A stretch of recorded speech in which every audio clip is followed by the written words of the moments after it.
오늘 말씀은 마태복음 23장 13절부터 39절까지 말씀입니다. 제가 읽도록 하겠습니다.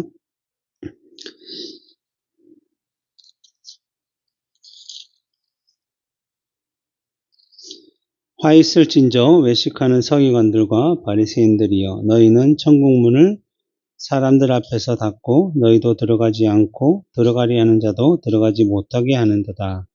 화 있을진저 외식하는 서기관들과 바리새인들이여, 너희는 교인 한 사람을 얻기 위하여 바다와 육지를 두루 다니다가 생기면 너희보다 배나 더 지옥 자식이 되게 하는도다. 화 있을진저 눈먼 인도자여, 너희가 말하되 누구든지 성전으로 맹세하면 아무 일 없거니와 성전의 금으로 맹세하면 지킬지라 하는도다. 어리석은 맹인들이여, 어느 것이 크냐, 그 금이냐, 그 금을 거룩하게 하는 성전이냐. 너희가 또 이르되 누구든지 제단으로 맹세하면 아무 일 없거니와 그 위에 있는 예물로 맹세하면 지킬지라 하는도다. 맹인들이 어느 것이 크냐, 그 예물이냐, 그 예물을 거룩하게 하는 제단이냐. 그러므로 제단으로 맹세하는 자는 제단과 그 위에 있는 모든 것으로 맹세하며, 또 성전으로 맹세하는 자는 성전과 그 안에 계신 이로 맹세하며, 또 하늘로 맹세하는 자는 하나님의 보좌와 그 위에 앉으신 이로 맹세함이니라. 화 있을진저 외식하는 서기관들과 바리새인들이여, 너희가 박하와 회향과 근체의 11조는 들이되 율법에 더 중한 바 정의와 긍휼과 믿음은 버렸도다. 그러나 이것도 행하고 저것도 버리지 말아야 할지니라. 맹인된 인도자여, 하루살이는 걸러내고 낙타는 삼키는도다. 화 있을진저 외식하는 서기관들과 바리새인들이여, 잔과 대접의 겉은 깨끗이 하되 그 안에는 탐욕과 방탕으로 가득하게 하는도다. 눈먼 바리새인이여, 너는 먼저 안을 깨끗이 하라. 그리하면 겉도 깨끗하리라. 화 있을진저 외식하는 서기관들과 바리새인들이여, 해칠한 무덤 같으니 겉으로는 아름답게 보이나 그 안에는 죽은 사람의 뼈와 모든 더러운 것이 가득하도다. 이와 같이 너희도 겉으로는 사람에게 옳게 보이되 안으로는 외식과 불법이 가득하도다. 화 있을진저 외식하는 서기관들과 바리새인들이여, 너희는 선지자들의 무덤을 만들고 의인들의 비석을 꾸미며 이르되, 만일 우리가 조상 때에 있었더라면 우리는 그들이 선지자의 피를 흘리는데 참여하지 아니하였으리라 하니, 그러면 너희가 선지자를 죽인 자의 자손임을 스스로 증명함이로다. 너희 조상의 분량을 채우라. 뱀들아, 독사의 새끼들아, 너희가 어떻게 지옥의 판결을 피하겠느냐.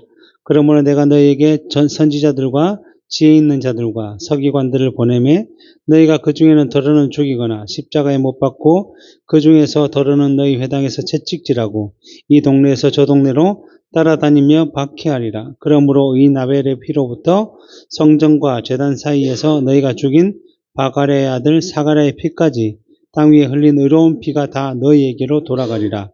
내가 진실로 너희에게 이르노니 이것이 다 이 세대에 돌아가리라. 예루살렘아, 예루살렘아, 선지자들을 죽이고 내게 파송된 자들을 돌로 치는 자여, 암탉이 그 새끼를 날개 아래 모음같이 내가 내 자녀를 모으려고 한 일이 몇 번이더냐. 그러나 너희가 원하지 아니하였도다. 보라, 너희 집이 황폐하여 버려진 바 되리라. 내가 너희에게 이르노니 이제부터 너희는 찬송하리로다. 주의 이름으로 오시는 이여 할 때까지 나를 보지 못하리라 하시니라. 아멘. 우리가 마태복음 23장을 통해서 지난 시간에 예수님께서 서기관과 바리새인들의 외식에 대해서 책망하심을 보여주셨습니다. 특별히 그들이 하는 말은 듣지만 그들이 행하는 바는 따라하지 마라 라고 말씀하셨습니다. 왜 그렇게 말씀하셨냐 하면, 그들은 무거운 짐을 묻고 사람의 어깨를 지우지만 자기들은 손가락 하나도 까딱하려고 하지 않는다라는 것입니다. 그리고 사람들에게 보이기 위해서 옷의 경문이나 술을 크게 해서 보이려고만 하지 실제로는 그 의미를 알지 못하고 깨닫지 못하고 마치 자기 자랑으로 자기의 의를 삼기 위해서 그렇게 한다라고 예수님께서 말씀해 주셨습니다. 이처럼 이 서기관과 바리새인들은 율법을 바르게 깨닫지 못하고 단지 그것을 인간이 지키려고 하다 보니 착오와 오해와 또 왜곡을 만들어내었던 것이고, 그 율법에 대해서 왜곡함들이 결국에는 하나님을 바라보지 못하고 사람을 바라보게 만드는 그러한 역할과 열매를 맺게 되었고, 그래서 그들로부터 배움을 받은 유대인들도 여전히 그러한 영적으로 무지한, 결국 하나님을 사랑한다라고 하지만 입술로만 고백하고 마음은 하나님에게서 멀어진 그러한 삶을 살 수밖에 없다라고 예수님께서 말씀해 주셨습니다. 그러면서 오늘 우리가 읽었던 본문에서는 7가지 저주의 내용을 통해서 그러한 자들이 받아야 할 화에 대해서 예수님께서 분명하게 하나씩 조목조목 따지면서 말씀해 주시고, 결국 그들이 어떻게 될 것인지 마지막에 심판의 날에 이루어질 결과까지 보여주고 있음을 우리는 살펴볼 수 있습니다. 그래서 오늘 본문 13절을 보면 화 있을진저 외식하는 서기관들과 바리새인들이여 너희는 천국문을 사람들 앞에서 닫고 너희도 들어가지 않고 들어가려 하는 자도 들어가지 못하게 하는도다. 여기서 화 있을진저라고 번역된 헬라어는 우아이라는 단어인데 슬픔 또는 분노, 절망을 나타내는 의성적인 감탄사입니다. 그래서 구약시대부터 이스라엘 사람들은 근심, 절망, 애곡, 불만, 고통 등을 표현할 때 이러한 감탄사를 먼저 말하면서 시작을 했던 것입니다. 예수님께서도 서기관과 바리새인들의 위선과 그들의 외식에 대해서 분노를 느끼시고는 우아이라는 감탄사로 저주의 말씀을 시작하신 것입니다. 오늘 본문에서 외식적인 유대 종교 지도자들을 향한 7가지 화를 선언하고 있는 이 기사에서 우아이라는 말을 항상 먼저 선언하시면서 시작하신 것입니다. 이렇게 하는 것은 예수님께서 이 서기관들과 바리새인들에 대해서 얼마나 심한 분노를 가지고 있는지를, 그리고 말미암아 혹독한 심판과 저주의 메시지를 던지고 있는지를 분명하게 보여주고 있습니다. 그리고 이러한 서기관들과 바리새인들에게 화 있을진저 다음에 바로 외식하는 이라는 단어를 붙여 사용하고 있습니다. 외식이라는 단어는 겉만 보기에 좋게 꾸미어 드러낸다. 속은 없는데 겉만 좋게 드러낸다라는 뜻입니다. 속에는 없으면서 실제로는 아니면서 다른 사람들에게 보이기 위해서 그런 것처럼 행동을 한다는 것입니다.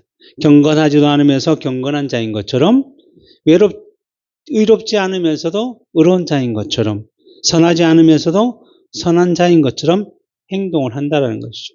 일반적으로 오늘날 보면 사기꾼들이 그런 착한 척하면서 다른 사람들의 이 재산이나 이런 것들을 속여 취하듯이 마찬가지로 이들이 이러한 일들을 한다는 것입니다. 거기에다가 하나님을 의식하지도 않으면서 마치 하나님의 뜻대로 생각하고 행동하는 것처럼 보이려고 한다는 것입니다. 바리새인들은 사람들을 의식하고 그들로부터 인정과 칭찬을 받으면서도 마치 하나님만 바라보는 것처럼 행동을 하고 있다는 것입니다.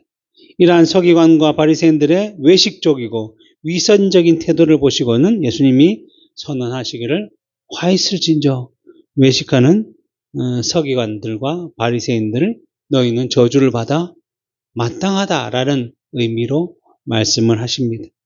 그래서 마태복음 16장 6절에서 예수님께서 삼가 바리새인과 사두개인들의 누룩을 주의하라라고 말씀하셨고, 그 이 의미를 잘 모르던 제자들이 예수님의 설명을 듣고 나서는 12절에 바리새인들과 사두개인들의 누룩이 바리새인들과 사두개인들의 교훈을 삼가하라신 줄을 이제야 깨달았더라라고 말씀하고 있습니다.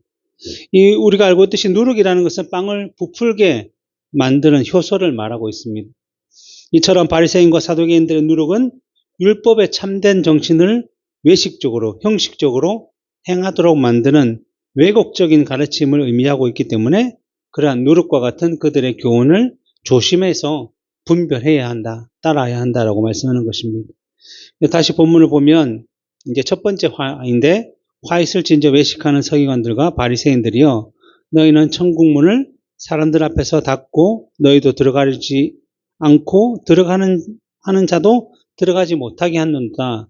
15절에 두 번째 화가 있는데 이것도 내용이 비슷합니다. 읽어보면 화 있을 진저 외식하는 서기관들과 바리새인들이여 너희는 교인 한 사람을 얻기 위하여 바다와 육지를 두루 다니다가 생기면 너희보다 배나 더욱 지옥 자식이 되게 하는도다. 예를 들면 우리가 전도를 해서 한 사람을 인도했는데 복음이신 예수 그리스도가 어떤 분이시고 그분이 어떻게 해서 우리를 구원하셨고 또 이를 위해서 성부 하나님의 놀라우신 역사는 무엇이며 또 성령 하나님께서는 어떠한 역할들을 감당하고 계시는지 이런 삼위일체의 놀라운 그 구원의 사역, 창조의 사역 그리고 지금도 섭리하시는 그 사역 그래서 우리가 어떻게 삼일체 하나님을 믿어야 될지 또 하나님께서는 우리에게 어떠한 것을 요구하시는지를 이런 것들을 잘 가르쳐야 되는데 또 이 믿음 안에서 이러한 일들이 점점 더 확신을 가질 수 있도록 그래서 믿음의 열매를 풍성하게 맺을 수 있도록 도와야 하는데 전도하기는 하는데 전도 한 사람에게 그러한 내용은 안 가르치고 겉만 가르쳐요.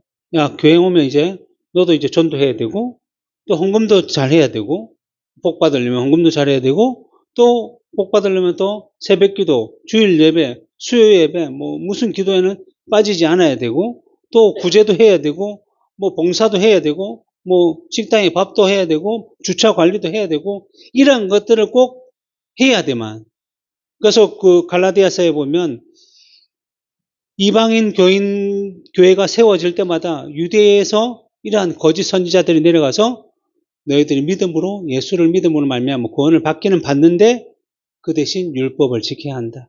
할례를 받아야 한다.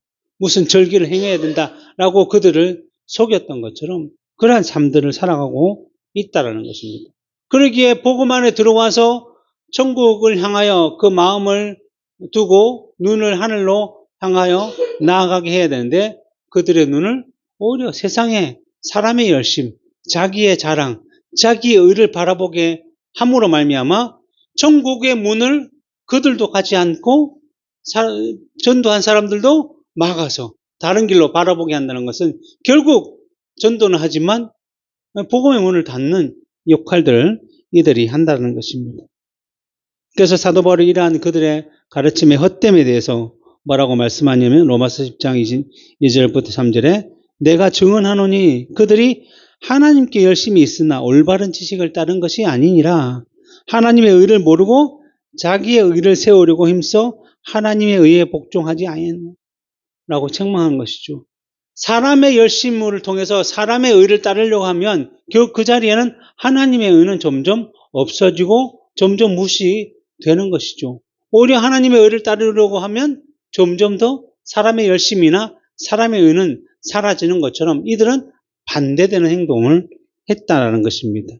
그리고 나서 본문 16절 17절의 세 번째 화를 말씀하시는데 화 있을 진저 눈먼 인도자여 너희가 말하되 누구든지 성전으로 맹세하면 아무 일 없거니와 성전의 금으로 맹세하면 지킬지라 하는도다. 뭐예요? 성전은 하나님의 임재를 상징하고 있는 곳이기 때문에 성전은 바로 하나님을 대변하는 것이죠. 그런데 바리새인들이 그 마음이 하나님에서 멀어져 있기 때문에 성전의 주인이신 하나님보다는 그들의 생각에 세상에 더 주목하고 있기 때문에 실제로 눈에 보이지 않는 하나님보다는 눈에 보이는 성전의 금에 대해서 더 마음을 빼앗겨서 그러한 성전의 금으로 맹세를 하면 반드시 지켜야 한다. 하나님 성전에 대해서 맹세하면 안 지킬 수도 있지만 성전의 금에 대해서는 반드시 그만 뭐예요? 너 헌금을 한다고 약속했으면 꼭 헌금은 해야 돼. 다른 일은 한다고 했는데 안 해도 되는데 헌금을 한다고 했으면 꼭 지켜야 돼. 아니면 다른 봉사를 한다고 했으면 꼭 해야 돼. 눈에 보이는 것만 가지고 이렇게 얘기한다는 거죠. 그래서 어리석은 맹인들이요. 어느 것이 크냐? 그 금이냐? 그 금을 거룩하게 하는 성전이냐? 금은 온갖 용도에 두루 사용되기 때문에 금 자체가 거룩한 것이 아니라 오직 성전의 금이 거룩한 것으로 여겨지는 이유는 그것이 성전에 사용되기 때문입니다. 성전에서 사용되지 않고 일반적인 용도로 사용되는 금은 결코 거룩해질 수 없는 것인데 결국 금이 거룩한지 아닌지는 성전에 있기 때문이라는 것이에요. 근데 이들은 그러한 금보다는 더 성전보다는 눈에 보이는 금을 더 내세우다 보니 예수님의 책망을 받은 것입니다. 그래서 여기서 소경이라는 것은 영적으로 눈이 실제 눈으로 금을 보니까 눈에 보이는 것은 늘 소중히 여기지만 영적인 것들은 보지 못하기 때문에 소경이라고 말씀하시는 것입니다. 그러면서 18절부터 22절에 계속 이어져 말씀하시는데 너희가 또 이르되 누구든지 제단으로 맹세하면 아무 일 없거니와 그 위에 있는 예물로 맹세하면 지킬지라. 마찬가지죠. 그 위에 있는 예물이 중요한 거거든요. 세상의 가치가 더 중요하다는 것입니다. 맹인들이요, 영적으로 맹인들이요, 어느 것이 크냐? 그 예물이냐? 그 예물을 거룩하게 하는 제단이냐? 그러므로 제단으로 맹세하는 자는 제단과 그 위에 있는 모든 것으로 맹세하며 성전으로 맹세하는 자는 성전과 그 안에 계신 이로서 맹세하며 또 하늘로 맹세하는 자는 하나님의 보좌와 그 위에 앉으신 이로 맹세함이니라 라고 말씀해 주셨습니다. 결국 성전이든 제단이든 지금 당장 눈에 보이는 것이 아니라 그것이 상징하는 바가 무엇인지를 알고 깨닫고 행해야 되는데 율법에 주신 참된 의미를 깨닫지 못하기 때문에 우리의 시선이 오직 하나님을 바라보아야 함에도 불구하고 우리의 궁극적인 관심이 하늘나라와 하나님을 향해야 함에도 불구하고 그들의 가르침은 늘 사람을 의식하며 그들로부터 인정과 높임을 바라고 구하고자 하는 세상적인 마음이 있기 때문에 늘 영적인 눈은 감기고 육적인 눈만 뜨다 보니 결국은 그 제단과 성전이 상징하는 하나님과 하늘나라를 깨닫지 못하고 이렇게 된 것입니다. 그래서 오늘 본문 23절에 네 번째 화를 말씀하시면서 화 있을진저 외식하는 서기관들과 바리새인들이여 너희가 박하와 회양과 근처의 11조는 들이되 율법에 더 중한 바 정의와 긍휼과 믿음은 버렸도다. 그러나 이것도 행하고 저것도 버리지 말아야 한다라고 말씀하십니다. 11조와 같이 눈에 보이는 일들은 잘 행하고 있는 것처럼 보이기는 하지만 어떻게 보면 길거리에서 막 손을 들고 기도하면서 기도는 열심히 하는 것처럼 보이고 또 뭐 사람들 많은 데서 나팔을 불며 구제를 하면서 정말 구제는 잘한 것처럼 보이지만 그 속에 더 중요한 율법과 계명을 주신 목적과 그로 인해서 우리의 삶 가운데 어떠한 열매를 맺어야 될지를 깨닫지 못한다는 거죠. 마치 사람들 볼 때는 그렇게 하면서 사람들이 보지 않을 때는 세리와 창기와 모든 연약한 자들을 무시하고 비난하고 비판하고 판단하는 그러한 역할을 했다는 거죠. 그러니까 결국 이 사람들은 예수님께서 예루살렘에 입성하셔서 그 저주하신 무화과 나무와 같이 잎사귀만 풍성한, 잎사귀가 풍성하다는 것은 저 가운데 열매가 많이 있겠구나라고 생각했는데 실제로 가까이 가보면 열매가 전혀 없었다라는 것이죠. 그래서 예수님께서 그 무화과 나무를 이 유대인들, 이 종교 지도자들을 생각하며 상징하며 너희는 잎사귀만 무성하니 말라 죽게 될 것이다. 저주를 받게 될 것이다 라고 분명히 말씀하여 주셨고 실제로 그 나무가 말라 죽어버렸던 것처럼 이제 그렇게 잎사귀만 풍성한 이 유대인들, 종교 지도자들도 그렇게 될 것이다 라고 말씀하고 있는 것입니다. 그러게 예수님께서는 무리들에게 이러한 일이 일어나지 않도록 너희는 박하와 해양과 근처의 11조도 드려야 할 것이지만 그에 더해서 율법과 계명과 참된 정신을 따라 정의와 긍휼과 믿음의 열매를 동시에 맺어야 한다. 하나님을 사랑하면 자연스럽게 이웃을 내 몸과 같이 사랑하는 열매를 맺게 된다라고 말씀하시는 것입니다. 그러면서 24절에 맹인된 인도자여 하루살이는 걸러내고 낙타는 삼키도다. 뭐요? 작은 일은 막 열심히 하는 것처럼 보이지만 실제로 큰 거는 놓치고 있다는 거죠. 작은 일은 뭐예요? 자기의 열심, 자기 자랑, 자기 의 이것을 막 지키려고 하지만 실제로 더 큰 하나님의 사랑과 하나님의 뜻은 다 없애버리고 만다는 거죠. 율법의 참된 의미는 행하고 있지 않다라고 책망하시는 것입니다. 그리고 본문 25절, 26절에 다섯 번째 화를 말씀하시는데 화 있을진저 외식하는 서기관들과 바리새인들이야 잔과 대접의 겉은 깨끗이 하되 그 안에는 탐욕과 방탕으로 가득하게 하는도다. 눈먼 바리새인이여 너는 먼저 안을 깨끗이 하라. 그리하면 겉도 깨끗하리라. 이제는 우리가 살펴보았죠. 장로의 유전, 장로의 전통을 따라 밖에 나갔다 오든지 시장에 갔다 온 사람들은 언제나 씻고 무엇을 먹고 또 그 그릇도 언제나 씻어야 된다라고 그들이 율법의 장로의 유전을 더했는데 실제로 예수님께서 그때 입으로 들어가는 것이 중요한 것이 아니라 입에서 나온 마음에서 생각에서 나온 것이 더 악한 것이다라고 분명히 말씀하셨죠. 근데 그들은 늘 외적인 것, 형식적인 것을 중요하시다 보니 눈에 보이는 게 더 중요한 것처럼 보이지만 실제로 그 마음과 생각 속에 악한 욕망과 탐심을 버리지 못했다는 거죠. 왜냐하면 그건 사람들이 볼 수 없으니까.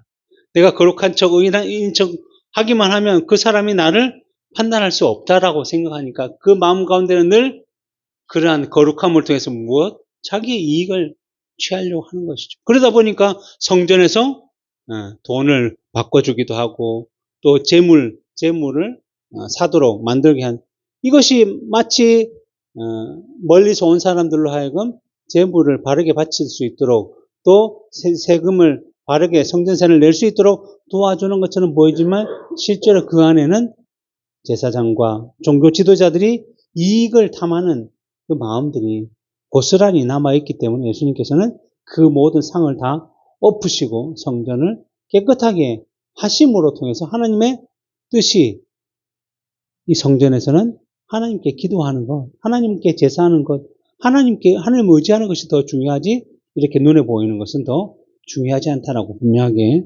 말씀해 주셨습니다.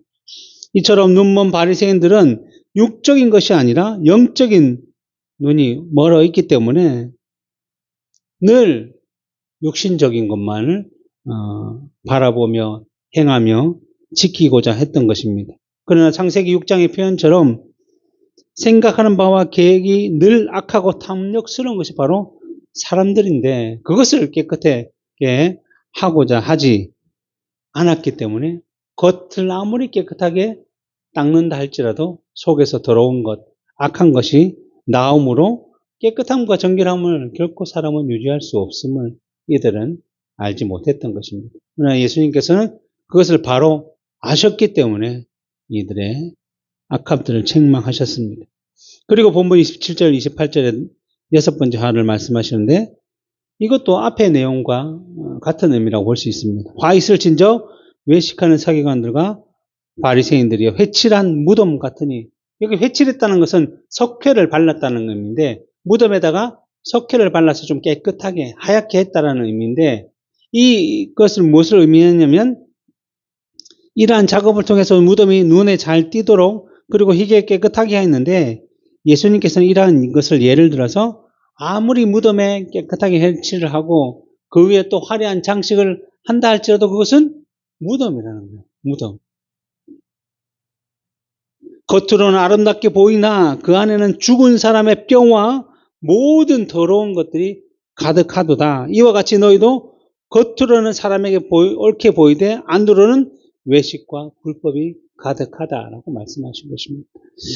우리가 고대 이집트의 그 피라미드 우리가 잘 알잖아요. 뭐 여러 가지 뉴스나 TV를 통해서 등장하는데 정말 그 크기가 뭐 우리가 생각할 수 없을 만큼 크고 웅장해서 지금도 그 고대 시대에 지어졌는데 지금도 많은 사람들이 그곳에 관광을 다니면서 그것을 보고 사진을 찍고 막 놀라웠고 감탄을 하지만 실제로 그 속은 뭐예요?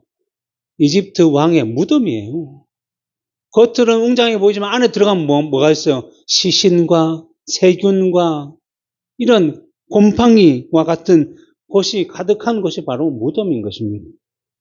우리나라에도 보면 무덤이 왕릉이라고 해서 막 화려하게 지어져 있고 그곳에 많은 사람들이 가지지만 그리고 막 사진도 찍고 기념하긴 하지만 실제로 그 안에는 죽은 시체밖에 없다라는 것입니다. 그 사람이 겉을 보고 화려하게 보인다 할지라도 실제로 그 안에서 살 수 있는 사람이 얼마나 되겠어요. 그런데 그것을 모르고 겉에만 보았기 때문에 해칠한 무덤처럼 산다는 거죠. 앞에서도 얘기했듯이 이 사람들을 종교 지도자는 내 거리 여기에서 늘 손을 들고 기도하고 큰 소리로 기도하고 사람들로 가면 보도록 무엇은 종교의 열심들을 내지만 실제로 그 안에는 하나님이 전혀 없다는 거죠. 성전에 기도하러 올라가는 바리새인과 세리에 대한 비유를 예수님께서 말씀하셨죠. 그 세리가 기도한 내용이 무엇입니까? 하나님, 나는 일주일에 2번씩 금식하고 11조도 내고 잘 살고 있습니다. 그러면서 뭐 하는 말이에요? 저 옆에 있는 세리와 같지 않음을 얼마나 감사한지 모르겠어요. 나는 저 세리와 같지 않게 하나님을 잘 섬기고 있지 않습니까? 라고 하는 이러한 일만 하는 그 불쌍한 죄인을 위해서 기도하고 그에게 긍휼을 베풀어 달라고 하고 연약한 자들 돌보고자 하는 마음들은 전혀 없고 그냥 자기만 잘난 척, 자기의만 내세우는 것들이 바로 이러한 종교 지도자들의 모습이었다는 것입니다. 그리고 29절 30절에 7번째 화가 등장하는데 화에서 진저 외식하는 서기관들과 바리새인들이여 너희는 선지자들의 무덤을 만들고 의인들의 비석을 꾸미며 이르되 만일 우리가 조상 때에 있었더라면 우리는 그들이 선지자의 피를 흘리는데 참여하지 아니하였으리라. 뭐예요? 선지자의 무덤과 비석을 만들면서 그들이 하는 말은 무엇이냐면 이전에 우리가 살펴보았듯이 구약시대에 하나님께서 그 죄인된 백성들에게 이스라엘 백성들이 죄를 지을 때마다 계속 선지자를 보내어서 그들로 하여금 정신을 차려라. 율법의 참된 정신이 무엇인지 하나님이 원하는 바가 무엇인지를 계속 말씀을 전하도록 하셨는데 이스라엘 백성들이 어떻게 했다는 거죠? 그 말씀을 듣지 않고 듣기 싫어해서 때로는 죽이기도 하고 때로는 때리기도 하고 때로는 잡아서 감옥에 집어넣고 이런 악한 일을 한 것을 이들도 안다는 거예요. 왜요? 우리가 조상 때에 있었다면 우리는 안 그랬을 텐데 우리는 잘 들었을 텐데 마치 자기들의 조상을 모욕하고 욕하는 것처럼 보이는데 예수님께서 뭐라고요? 그러면 너희가 선지자를 죽인 자의 자손임을 스스로 증명하는 거다. 친일파의 후손임을 스스로 증명하고 지금 자기는 안 한다 하지만 결국 그 후손이라는 거예요. 그것도 모른 채 그냥 자기만 잘난 척 하지만 실제로는 그 혈통을 이어받은 사람임을 자기가 증명하고 있는 것이죠. 그러면서 예수님께서 너희가 너희 조상의 분량을 채우리라. 이 말은 뭐냐면 분량을 채우게 될 것이다라는 거예요. 너희가 아무리 자랑하는 척, 너희도 의로운 척 하지만 실제로 그 조상들이 행한 바 그대로 너희들이 행하고 있다. 너희들이 이제 분량을 채울 것이다. 너희들이 그 죄를 더 쌓아가는 일들을 하게 될 것이다. 라고 말씀하십니다. 그러면서 그들에게 뱀들아, 독사의 새끼들아, 너희가 어떻게 지옥의 판결을 피하겠느냐. 결코 피할 수 없다는 거예요. 스스로 의인 척 하나님의 율법을 바르게 지키는 척 행동하지만 그것은 자기의 자랑을 위한 위선적인 행동일 뿐이지 하나님과는 아무런 상관이 없는 행동이기 때문에 결국 죄를 쌓고 쌓아가서 하나님의 심판과 저주를 피할 수 없는 그 길로 달려가게 될 것이다 라고 책망하는 것입니다. 그러면서 이제 어떠한 방법으로 이들이 죄를 쌓아갈지에 대해서 예언의 말씀을 주시는데 오늘 본문 34절부터 36절 그러므로 내가 너희에게 선지자들과 지혜 있는 자들과 서기관들을 보내매 너희가 그 중에는 더러는 죽이거나 십자가에 못 박고 그 중에 더러는 너희 회당에서 채찍질하고 이 동네에서 저 동네로 따라다니며 박해하리. 자기들은 안 그럴 것이다 해놓고 이 시대에 예수님의 제자들을 핍박하고 예수님을 십자가에 못 박고 스데반을 죽이고 야고보를 죽이고 그리고 사도 바울이 예루살렘과 유대가 아닌 소아시아에 가서 복음을 전하는데 거기까지 따라오면서 계속 유대인들을 선동해서 복음을 전하지 못하게 하고 사도 바울을 정말 돌로 치고 악한 일을 했던 그대로 그 조상들과 똑같이 그렇게 하게 될 것이다 라고 말씀합니다. 그러므로 의인 아벨의 피로부터 성전과 제단 사이에 너희가 죽인 바갈의 아들 사갈의 피까지 구약시대부터 이어져 온 그 모든 악한 것들이 땅 위에서 흘린 의로운 피가 다 너에게 돌아갈 것이다. 실제로는 너희가 뭐 예수를 죽이고 이후에 뭐 핍박하고 그래서 뭐 예루살렘에 있는 모든 그 그리스도인들이 다 막 도망가고 그래서 자기들이 승리하고 의기양양한 것처럼 행하지만 결국 그 피의 모든 대가는 너희가 받게 될 것이다 라고 말씀하는 것입니다. 내가 진실로 너희에게 이르노니 이것이 다 이 세대에 돌아갈 것이다. 너희가 그 보응을 받게 될 것이다 라고 증명하는 것입니다. 어떻게 보면 이 세대는 예수님 당시의 세대를 1차적으로 지칭하는 말씀입니다. 그래서 예수님 이후 한 40년이 지난 후에 로마에 의해서 유대가 완전히 박살이 납니다. 예루살렘 성전이 파괴가 되고 그들이 완전히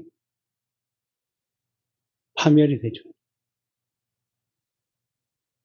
그러고 나서는 스스로 율법을 잘 지켜 행하고 있다고 자랑하며 자모하던 그 종교 지도자들과 그들에게 배운 유대인들이 이제 자기는 아브라함 후손이고 자기 구원은 자기 민족에게만 있다는 그 생각이 이제 사라져버리고 이제 복음이 온 유대와 사마리아와 땅끝까지 흘러가게 되는 그래서 돌감람나무가 열매를 맺는 그러한 일들을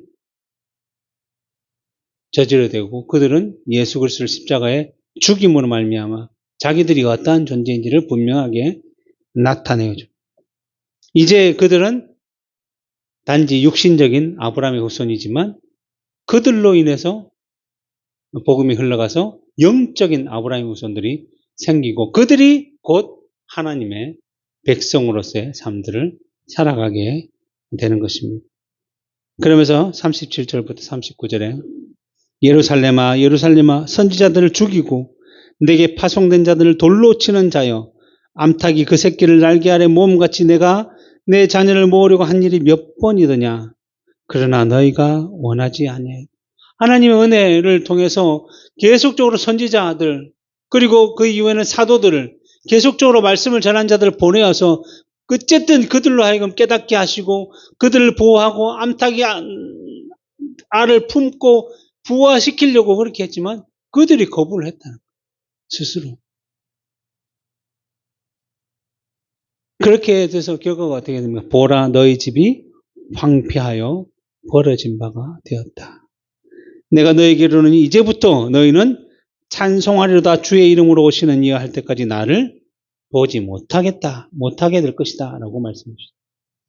이제 구원의 역사가 복음이 그 온 세계로 흘러가서 이제 수많은 민족, 수많은 나라 가운데 그 복음의 믿음으로 반응하여 죽기로 돌아오는 그리고 예수를 영접하는 자들이 얼마나 많이 일어났습니까? 유럽을 거쳐 그 다음에 미국 대륙 그리고 그것이 오늘 한국, 중국 이 곳에 흘러가서 우리도 그런 혜택을 받아서 지금 예수를 믿고 영접하여 하나님의 자녀가 되는 권세를 누리고 있는데 이스라엘 민족은 어떻습니까 지금? 지금 하늘나라 불리던 이스라엘 민족의 기독교인의 퍼센테이지가 얼마나 되겠습니까? 1%? 2%? 우리나라만 해도 이전에 25%, 20% 이렇게 지금도 한 10몇 프로 될 겁니다. 전 세계적으로 기독교의 퍼센테이지가 20%, 25%가 넘는 이 상황 가운데 하나님의 백성, 아브라함의 후손이라고 불리던 자들은 1%, 2%도 안 된다.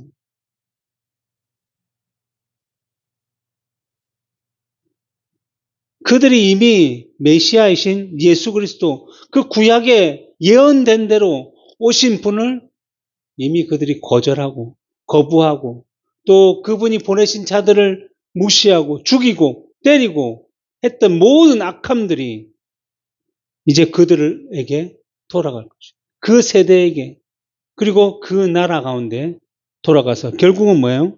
이제부터 너희는 찬송하려다 오시는 주의 이름으로 오시느니 할 때까지 나를 보지 못할 것이다. 심판의 때까지 계속 그렇게 살아가게 될 것이다라고 말씀하고 있는 것입니다. 이것이 그 유대인들이 율법을 바르게 깨닫지 못하고 율법을 통해서 자신의 의를 세우고 자신의 자랑만 외식적으로 행함으로 나타난 결과다라고 오늘 말씀을 하는 것입니다. 그것을 안다면 우리는 어떠한 삶을 살아야 하겠습니까? 우리를 구원하신, 우리를 부르신 그 삼위일체 하나님의 놀라우심들을 늘 기억하며 과연 내가 살아가는 그 신앙의 모습이 하나님을 사랑하고 이웃을 내 몸과 같이 사랑하는 열매를 맺고 있는지 이것이 내 의가 아닌지 하나님의 의인지는 늘 점검해야 될 것이고 우리가 바르게 살지 못한다고 한다면 다시금 하나님께 회개하며 용서를 구하며 오늘 우리가 그 신앙 고백할 때도 사람의 회개와 회심에 관하여 얘기했던 것처럼 우리의 잘못, 우리의 죄가 있다고 한다면 늘 하나님 앞에 내어놓고 기도하며 하나님께서 성령의 인도하심을 통해 선한 곳으로 우리를 인도하시게 해달라고 기도하며 하나님의 백성으로서 합당한 삶들을 살아감으로 말미암아 주를 기쁘시게 하는 자들이라는 그런 칭함들을 누리며 살아가야 할 것입니다. 기도하겠습니다.